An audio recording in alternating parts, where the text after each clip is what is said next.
Unfit. The word cracked through the hall like a whip, Jordan Peterson's voice slicing the air with a smug finality. He leaned back in his chair, the faintest smirk curling at his lips, as though he had delivered the ultimate verdict. Across from him sat Congresswoman Jasmine Crockett, her eyes steady, her posture unshaken. The room shifted, the kind of silence that isn't empty but electric, brimming with disbelief. Cameras clicked, pens scratched, and yet every heartbeat seemed to stall, waiting for what would follow. Peterson's tone dripped with dismissal, the same tone that had turned him into a darling of culture warriors who cheered every time he reduced opponents to caricatures. But this wasn't an anonymous student in a lecture hall, nor a faceless debater in a panel. This was Jasmine Crockett, and she wasn't about to be reduced to a soundbite.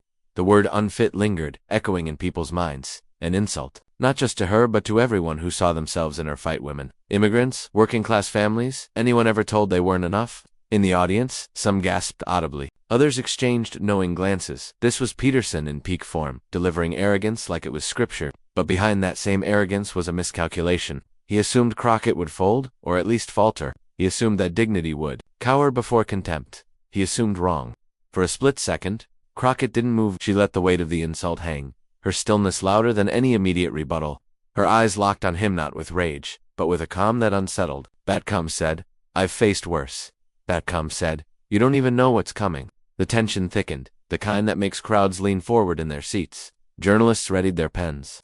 Viewers at home reached instinctively to turn up the volume, because everyone in that room, and everyone watching beyond it, could feel something building. This wasn't going to be another Peterson takedown clip, clipped and shared in corners of the internet. This was different. This was a collision of arrogance and resilience. And just when Peterson thought he had framed the narrative, Crockett adjusted her microphone, drew in a steady breath, and looked him straight in the eye. No one in the room expected what came next. To understand the gravity of that single word unfit, you have to see the layers beneath it.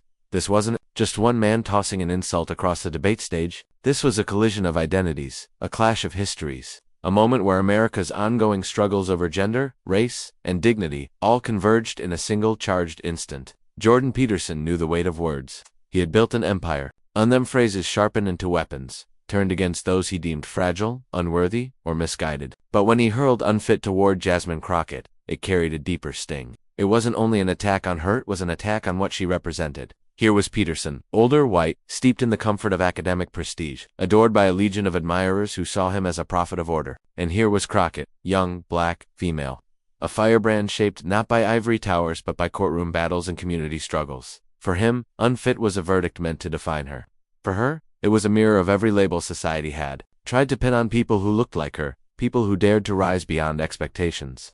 The stakes couldn't have been higher. Millions watched not just for a debate, but for a verdict on who gets to belong in America's corridors of power. Was it the polished academic who cloaked arrogance as reason? Or was it the lawmaker who had clawed her way past every barrier, carrying the voices of those so often silenced? Peterson leaned into his reputation as the intellectual heavyweight, confident that Crockett's resolve would fracture under pressure. After all, he had done this before, lecturing, dismissing, dominating. But what he didn't realize was that every time he called someone unfit, every time he used that tone of surgical condescension, he was adding fuel to a fire he couldn't control. Crockett wasn't just defending herself, she was carrying the collective memory of being underestimated, dismissed, and told to wait her turn. The audience felt the weight. Some shifted uncomfortably, aware of the undertones Peterson's word carried. Others smirked, already convinced this would be another viral moment where he'd crush an opponent. But somewhere in the crowd, a different energy was stirring, a sense that this was about to become more than a clash of ideas.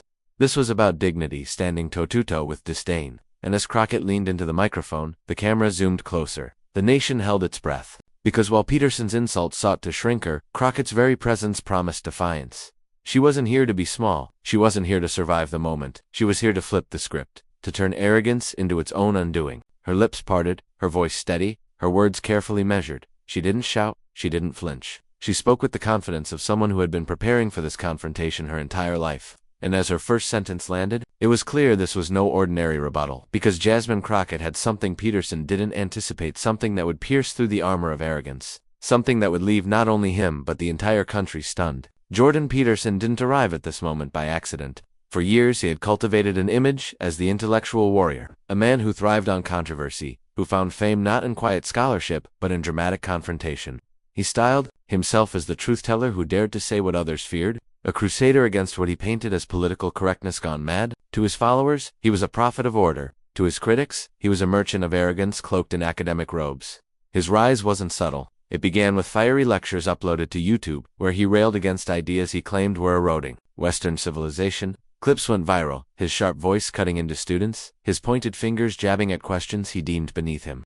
Soon, those videos became ammunition for online movements, eager for a champion who could articulate their grievances. Peterson relished the spotlight, expanding his message into books and tours, selling out arenas where fans hung on every word. But with fame came a pattern. Again and again, he thrived not by lifting others up, but by tearing them down. He positioned himself as the defender of free speech, yet his most notorious moments came when he silenced those who disagreed. He preached discipline and humility, yet his tone radiated condescension. He argued that truth mattered, but the truth he offered was selective, weaponized against the vulnerable. Unfit wasn't a slip of the tongue, it was part of the persona. Over time, Peterson had learned that insults wrapped in intellectual phrasing carried power. They stung more than crude attacks because they wore the disguise of reason. Each put-down was a performance, and his audiences rewarded him with applause, book sales, and adoration. To admit fault, to hesitate, to grant dignity to an opponent weren't part of his act. And in this debate, his confidence brimmed over. He had faced opponents before, many of whom buckled under the sheer force of his voice. He expected Crockett to be no different. After all, he was the seasoned thinker, and she, in his mind, was the upstart politician whose identity was easier to belittle than her ideas. What Peterson didn't see was how this confidence had turned into blind arrogance. In dismissing Crockett as unfit, he wasn't just taking aim at a single individual. He was echoing centuries of voices that had told women they didn't belong in politics, that told black leaders they were inadequate, that told working-class families their struggles disqualified them from leadership. He had aligned himself with a long tradition of gatekeepers, whether he realized it or not, and arrogance has a way of planting seeds of downfall. His reliance on rehearsed dismissals, his comfort in playing the villainette, all set him up for a moment when those tactics would fail him. He didn't anticipate that his opponent would be someone who had lived her life absorbing those very insults, someone who had built her strength on surviving dismissal. He didn't anticipate that Crockett had something more powerful than a comeback. She had proof. In that room, Peterson's reputation hovered like a storm cloud. To some, he was untouchable, a voice of authority whose words couldn't be challenged. But to others, his act had grown stale, a cycle of arrogance, masquerading as wisdom. That tension was visible in the audience, in the way some leaned in with admiration while others clenched their jaws with frustration. And yet, despite the growing cracks in his aura, Peterson believed he was in control. He believed his word would define the narrative, that Crockett would wilt beneath the glare of his dismissal. He believed wrong, because what he didn't understand, what his arrogance blinded him to, was that the very patterns that elevated him were the same patterns about to unravel him. He had built his empire on silencing others, but this time, he was facing someone who had no intention of staying silent. And as Peterson basked in his own confidence, Jasmine Crockett prepared to remind him and everyone watching that arrogance is never as strong as it pretends to be. Jasmine Crockett didn't arrive at that debate stage through privilege or inherited power. Her journey began in the grit of working-class life, where every step forward required persistence, where nothing was handed freely. Growing up, she knew what it meant to be underestimated. She knew what it felt like to be told no before a sentence had even been finished. Those experiences didn't harden her into bitterness, they carved her into resilience. They gave her a fire that no insult could extinguish. Her path to politics ran through the courtroom, where she fought for those society forgot. As a lawyer, she defended people who didn't have the money, the connections, or the platform to fight back. She saw up close the weight of systemic barriers, the rules that bent for some but broke others. Every case wasn't just about one client. It was about communities who had been told they were powerless. And every victory was more than a legal win. It was a declaration that their voices mattered. But even as her career grew, the dismissals never stopped. Colleagues whispered doubts. Opponents labeled her too loud, too bold, too much. They said she didn't belong in the chambers of law, and later, in the halls of Congress. They told her to soften, to compromise, to fit into a mold designed by people who had never lived her life. Yet instead of shrinking, she leaned into the very qualities critics despised. Her boldness became her armor. Her voice became her weapon. Her refusal to bow became her identity. Crockett understood something Peterson never could, the power of lived experience. Her story wasn't abstract. It wasn't theorized in a lecture hall. It was survival, grit, and persistence made flesh. When Peterson dismissed her as unfit, he wasn't just wrong, he was blind to the reality that everything she had endured was the very reason she was more than fit to lead. She had been tested in ways he couldn't imagine, and she had emerged not bitter but determined, not defeated but unbreakable. In Congress, Crockett carried herself with that same fire. She fought for voting rights, for marginalized communities, for everyday people who didn't have lobbyists on their side. And she carried the scars of those fights, political opponents who smeared her, media pundits who tried to caricature her, the endless scrutiny that comes with daring to challenge entrenched power. But through it all, she never wavered. That was the story she carried into the debate stage. She wasn't there just as Jasmine Crockett, individual. She was there as the daughter of a working-class family, as a lawyer who fought for justice, as a representative who refused to be silenced. Every insult she'd ever heard, every door that had ever been slammed in her face, every label thrown at her, those weren't weaknesses, they were her preparation. So when Peterson leaned forward and tried to strip her dignity with a single word, she recognized it instantly. It was the same tactic she had seen in courtrooms, the same posture she had faced from opponents who believed power was their birthright. She didn't flinch because she had already fought this battle countless times before, and each time she had learned how to turn dismissal into strength. What Peterson failed to see was that Crockett's quiet pause, her calm eyes, her measured breath. That was strategy. It wasn't hesitation, it was patience.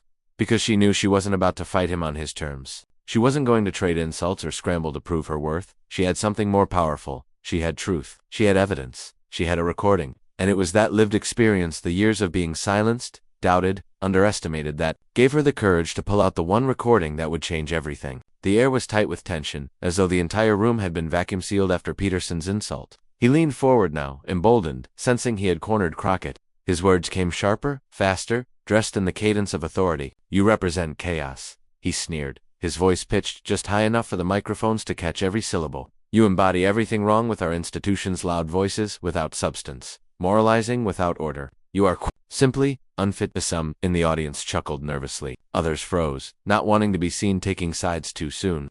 Peterson thrived in that unease, mistaking it for victory. He raised his hand, gesturing grandly, as if he were delivering a lecture to a crowd of eager students. But this wasn't a classroom, and Jasmine Crockett wasn't there to take notes. She met his gaze, her face an unflinching mask of composure. Not a twitch betrayed her irritation, not a single flinch revealed doubt. Instead, she let him go on, let him build his tower of arrogance higher and higher. Brick by brick, word by word, the more he spoke, the more his confidence teetered on excess. "Your ideas are hollow," he pressed on, his tone hardening. "You play the role of victim while offering no solutions, and in doing so, you degrade the very nation you claim to serve." The jab hung in the air like a blade. Crockett tilted her head slightly, eyes narrowing not in anger, but in focus.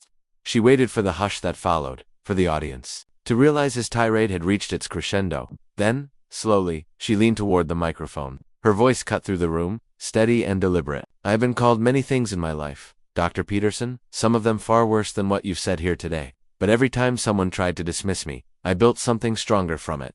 Every attempt to silence me has only sharpened my resolve." The audience stirred, murmurs swelling into ripples of anticipation. Peterson straightened, bracing for the rebuttal he assumed would be predictably a volley of counterpoints he could dismantle with ease. But Crockett wasn't rushing. She wasn't raising her voice. She was letting the silence do half the work, pulling the audience closer with every pause. Peterson interjected, trying to cut her off. "Resolve isn't qualification," he barked. But this time, his words didn't land with the same dominance. They sounded defensive, jagged, as though he felt the balance begin to tilt. Crockett didn't blink. She waited for him to finish, then added, "You see, there's something you don't understand. You've studied people. I've lived their struggles. You speak from theory. I speak from experience. And when experience meets arrogance, experience always wins." The room erupted, half in applause, half in shock.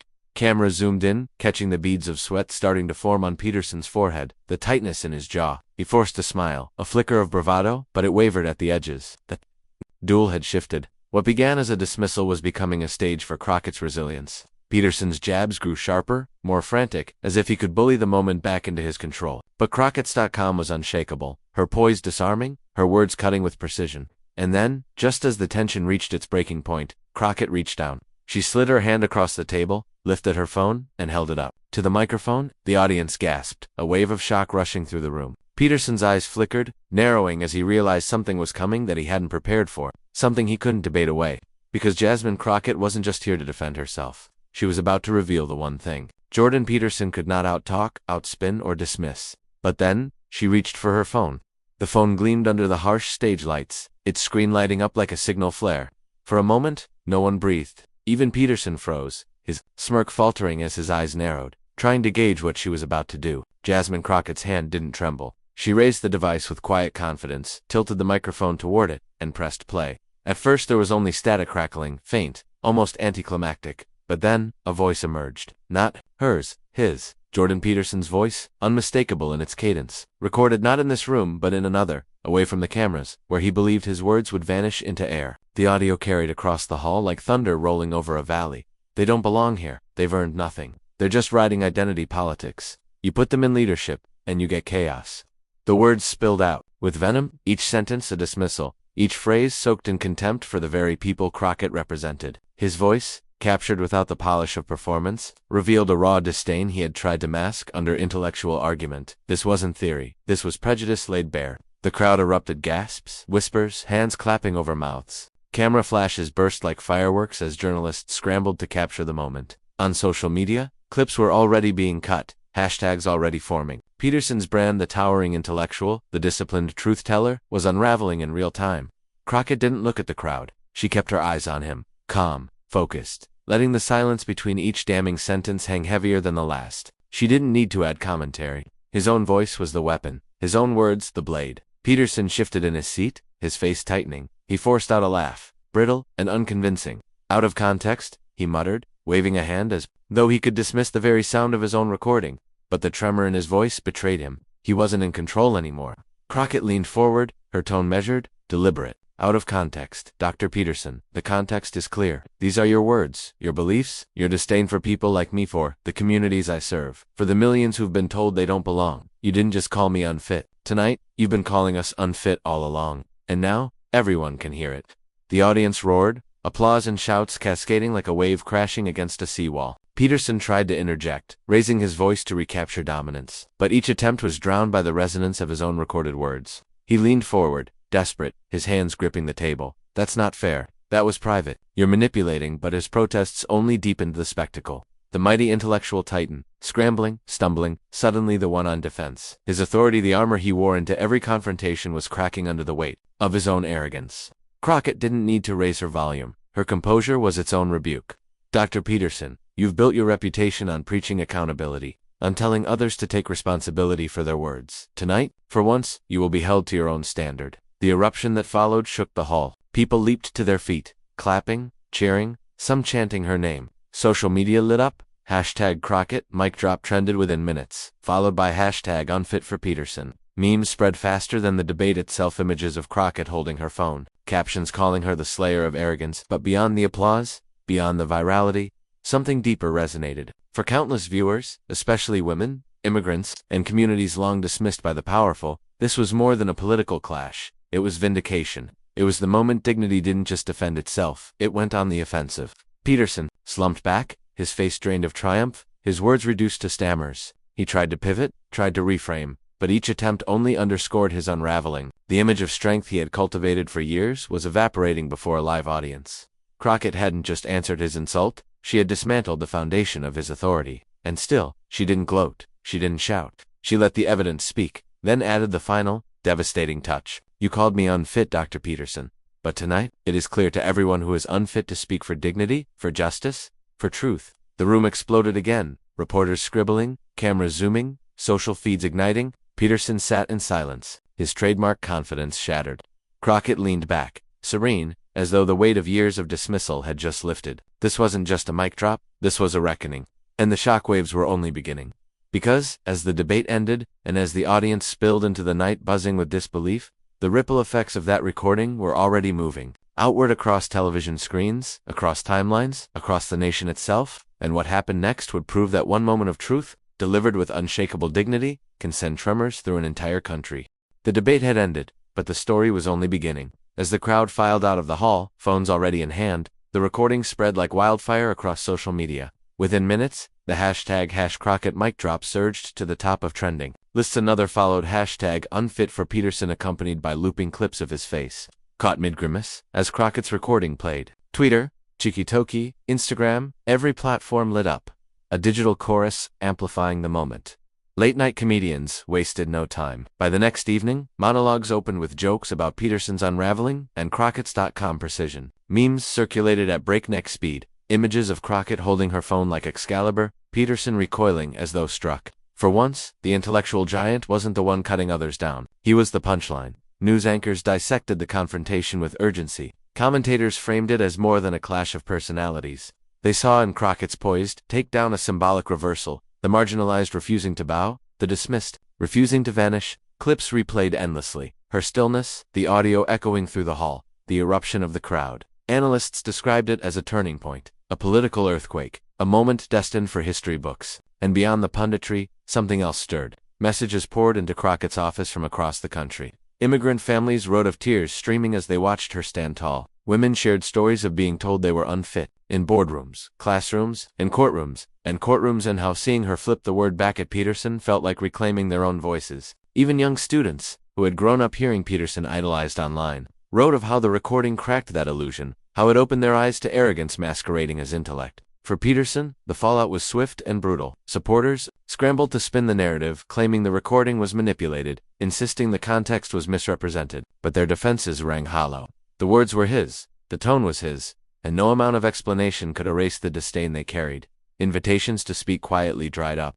Critics who had long been silenced by his reputation now spoke louder, pointing to the moment as proof that the emperor had no clothes. Yet the real story wasn't his downfall, it was her ascent. Crockett's clip didn't just go viral. It became a cultural touchstone. In classrooms, professors played it as an example of rhetorical poise. On community radio stations, it was celebrated as the victory of dignity over disdain. Churches, activist groups, and local leaders wove it into speeches about resilience, about the necessity of refusing to bow to arrogance. And the ripple effects didn't stop at celebration. Peterson's words, laid bare, ignited a deeper conversation about who gets labeled fit for leadership in America. Commentators linked it to a long history of exclusion, of voices pushed aside for not fitting an outdated mold. Crockett's refusal to be diminished reignited debates about representation, equity, and the power of authenticity in politics.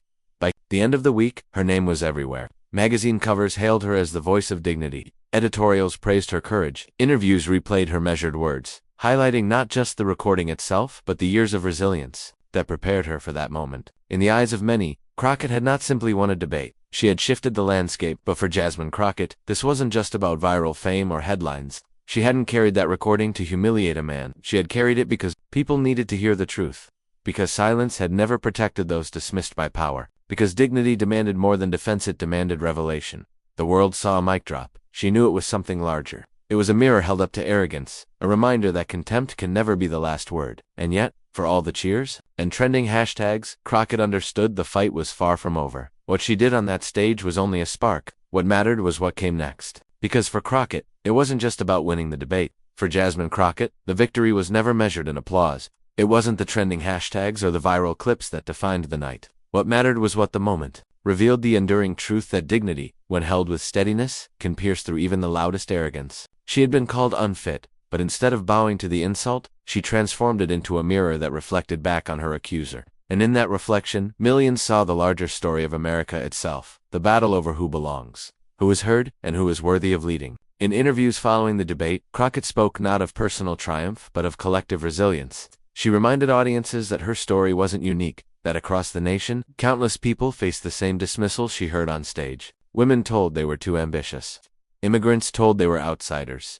Families told their dreams were too big for the neighborhoods they lived in. She carried their voices when she answered Peterson, and she wanted them to know that the victory belonged to them as much as it belonged to her. Her words resonated because they weren't abstract. She didn't speak in theories or hype. She spoke as someone who had lived through the sting of underestimation, who had faced closed doors and found ways to break them open. Her rebuttal was more than a performance. It was a declaration that lived experience is itself a form of truth, a truth arrogance can never erase.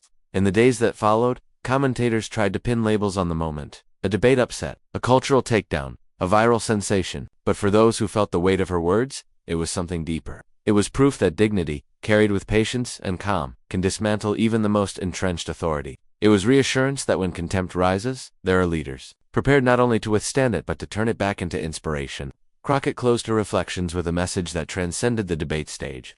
"This isn't just about me," she said. "It's about all of us who've ever been told we don't belong. Let this moment remind you, you are not unfit. You are the future, and no amount of arrogance can take that away." Her words landed like a crescendo, lifting the story beyond the clash of two figures and into the realm of universal truth. Justice doesn't come from silencing voices, it comes from amplifying them. Strength isn't found in dismissal, it's found in resilience. And dignity, once claimed, cannot be taken away. As the dust settled, the moral was clear. Arrogance fades, but dignity endures. And in that endurance lies the promise of America itself, a promise that those dismissed as unfit are often the ones most prepared to lead. And so, the night that began with an insult ended with a revelation. Jordan Peterson, the man who had built a reputation on silencing others, was undone by his own words. Jasmine Crockett, the woman he tried to dismiss as unfit, rose above the contempt and showed the country what real fitness looks like: composure, truth, and unshakable dignity. The headlines captured the clash. The hashtags captured the fire. But what lingered most was the feeling, the pride of seeing someone refuse to be diminished. The inspiration of watching a leader transform dismissal into defiance. In that hall, Crockett didn't just defend herself. She defended the millions who've been told they don't belong, who've been told their voice is too small, who've been told they are not enough. That is why this story matters. Not because it was dramatic, not because it went viral, but because it reminded us of a timeless truth. Dignity cannot be stripped away by arrogance. When arrogance tries to silence, dignity speaks louder. When arrogance tries to shame, dignity shines brighter. So if this moment spoke to you, if you felt the rush of pride, if you saw yourself in Jasmine Crockett's fight, don't let it end here. Share this story. Carry it into your conversations. Let it be a reminder in every space where someone tries to dismiss you. And if you want more stories where dignity wins, where truth stands tall against arrogance, then subscribe, join us, and be part of this movement. Because in the end, what Jasmine Crockett showed us is simple: dignity is never unfit.